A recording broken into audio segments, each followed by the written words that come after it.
Bon maître, que dois-je faire pour hériter la vie éternelle? Marc chapitre 10, verset 17. Bon maître, que dois-je faire pour hériter la vie éternelle? C'est la question qu'un homme riche a posée à Jésus, d'après notre texte tout à l'heure. Un homme, d'après Marc chapitre 10, verset 22, est riche. D'après Matthieu 19, 22, il est jeune. Et d'après Luc 18, 18, c'est également un chef, un notable. Je pense que beaucoup de chrétiens et beaucoup parmi nous se seraient déjà posé cette question au moins une fois dans sa vie. Que dois-je faire pour hériter de la vie éternelle? Cette question n'est pas anodine, car elle montre dès le départ que le jeune homme riche a une fausse conception du salut, a une fausse conception de la vie éternelle. En fait, dans cette question, derrière le verbe faire, faire, il y a déjà une notion d'œuvre.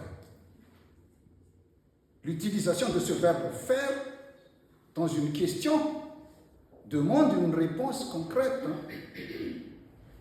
une réponse mesurable, une réponse quantifiable. L'homme ici cherche la bonne œuvre suprême qui lui permettra d'obtenir la vie éternelle. Il cherche en fait une sorte de recette précise et complète. En face de lui, Jésus, dans un premier temps, Jésus rappelle à l'homme la deuxième partie des 10 commandements, c'est-à-dire les 5 derniers commandements qui règlent principalement nos rapports avec nos prochains.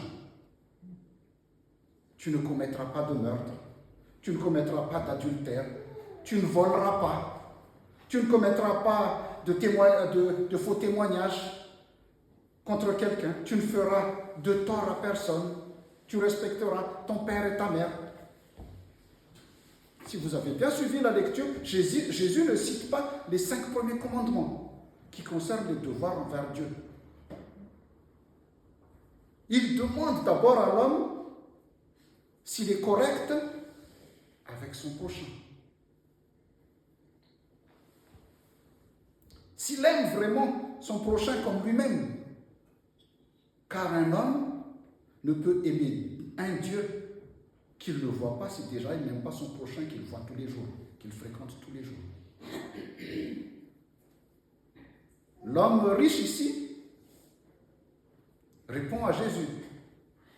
Il affirme les avoir observés depuis sa jeunesse en fait.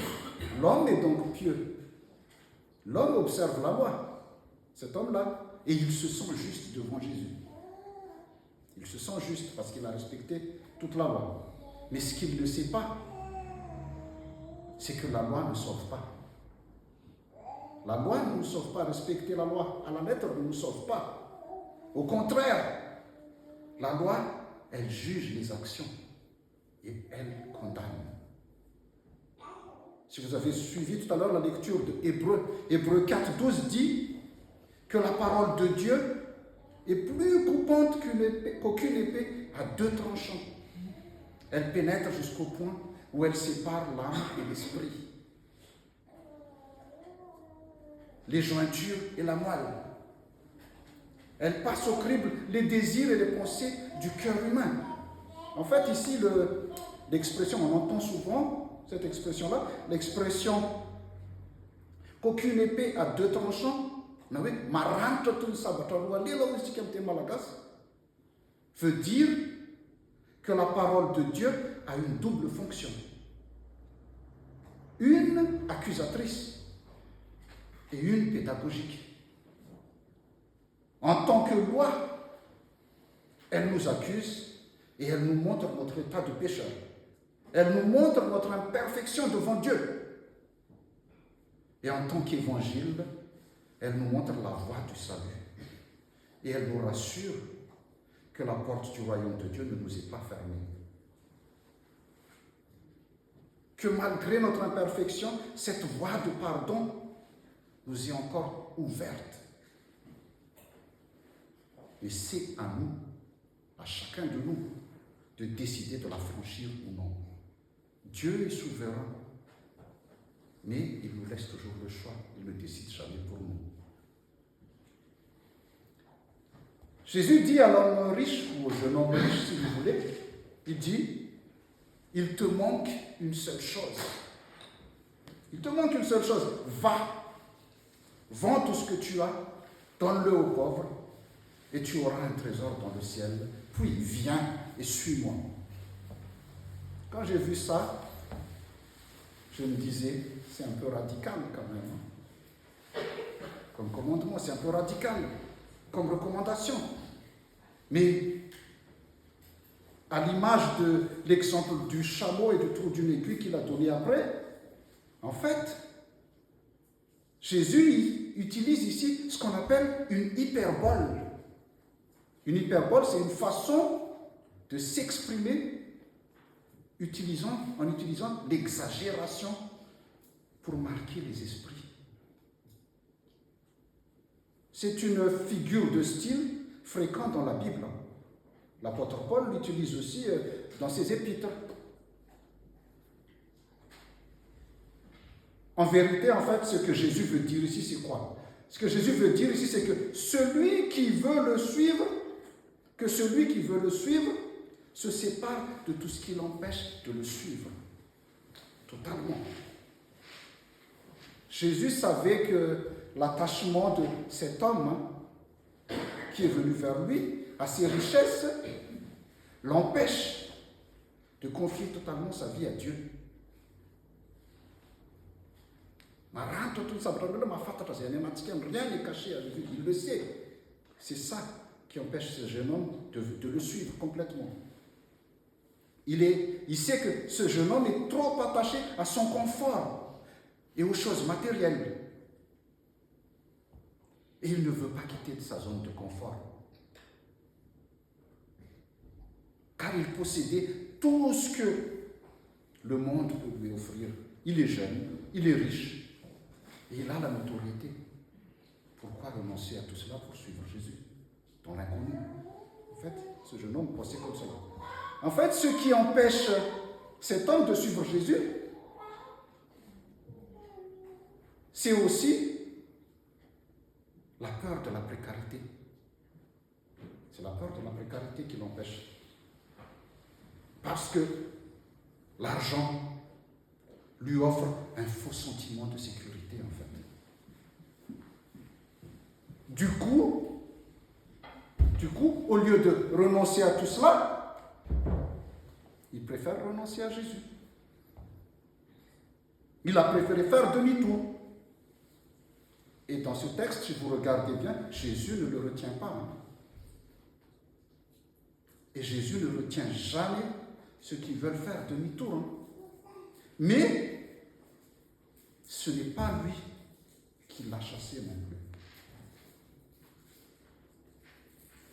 Proverbe 4,13, nous avons lu tout à l'heure, dit « Heureux celui qui trouve la sagesse et découvre la raison ». Nos trois textes du jour nous rappellent qu'il nous faut revenir à la raison.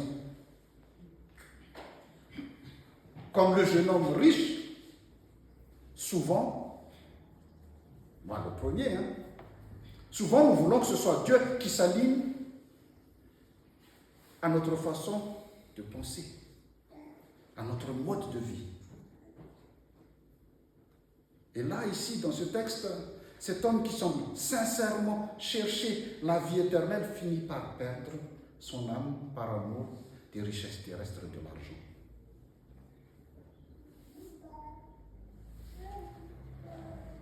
L'argent est souvent en conflit avec la vie chrétienne. L'argent est souvent en conflit avec la vie chrétienne. Car la logique de l'argent est celle de l'accumulation. et de gagner toujours plus. Et on n'en est jamais rassasié. Et allez voir, on continue toujours à chercher. Plus on gagne, plus on en veut. Alors que la logique de la vie chrétienne, c'est quoi? C'est le partage, le don, avoir confiance en Dieu et se satisfaire de ce que nous avons. Ici, notre texte d'évangile parle d'argent et de richesse, hein, mais cela peut être aussi autre chose. Déjà pour vous, pour nous, c'est quoi être riche? Est-ce que vous vous considérez comme riche ou non? Vous êtes riche ou non? C'est quoi être riche? Est-ce que vous vous considérez comme riche ou pas?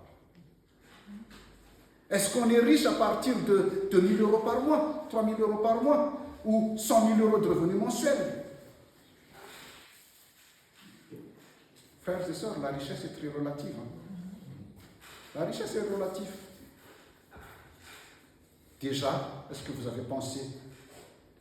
Déjà, on peut dire que par rapport à 90% des gens de notre pays, Madagascar, nous sommes tous riches.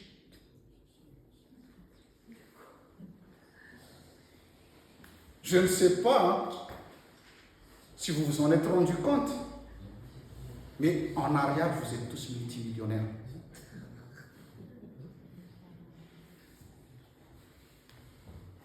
En fait, ici, ce n'est pas une question de portefeuille, en fait. On peut être riche en connaissances et d'intelligence. On peut être riche d'amis, riche de temps pour de multiples loisirs, etc. Toutes ces choses qui peuvent nous éloigner de Dieu, comme le travail. Ça peut être un mari aussi, ça peut être une femme, ça peut être la famille aussi. La liste est longue. Au lieu de prendre soin de leur âme, les riches se font accaparer par leur richesse et vont organiser toute leur vie autour de ce qu'ils possèdent. C'est là le problème. Ils vont adorer la créature au lieu d'adorer le Créateur qui leur a donné toutes ces choses. C'est ça le danger. C'est ça le danger. Martin Luther dit: ce à quoi nous accrochons notre cœur, c'est cela notre Dieu. Jésus ne condamne pas les riches. Il n'est ni anti-richesse ni anticapitaliste. Il condamne l'amour de la richesse. Jésus n'idéalise pas non plus la pauvreté ni les pauvres. Et il n'a jamais dit que quand on est pauvre, on est quelqu'un de bien et qu'on entre automatiquement au ciel. Non, il n'a jamais dit ça, Jésus. Non. Il nous met en garde de ne pas devenir esclaves de ce que nous avons. C'est tout. C'est tout. Jésus veut tout simplement faire comprendre au jeune homme riche ici que Dieu doit être à la première place de sa vie, en fait. C'est ça. Dieu doit être à la première place de notre vie. Personne ne peut entrer dans le royaume de Dieu, ni par sa volonté, ni par ses œuvres. C'est totalement impossible. On ne peut non plus gagner la vie éternelle par le respect des règles, ni par le respect des interdits ou de la loi. On la gagne uniquement par la foi en Jésus-Christ. La vie éternelle est un don de Dieu. Et seul Dieu, dans sa grâce, peut nous y faire entrer. Car toutes choses lui sont possibles à Dieu. Frères et sœurs, cherchez d'abord le règne de Dieu, cherchez à faire sa volonté, et Dieu vous accordera aussi tout le reste. Que la grâce de notre Seigneur Jésus-Christ, l'amour de Dieu le Père et la communion du Saint-Esprit soient avec vous tous. Amen.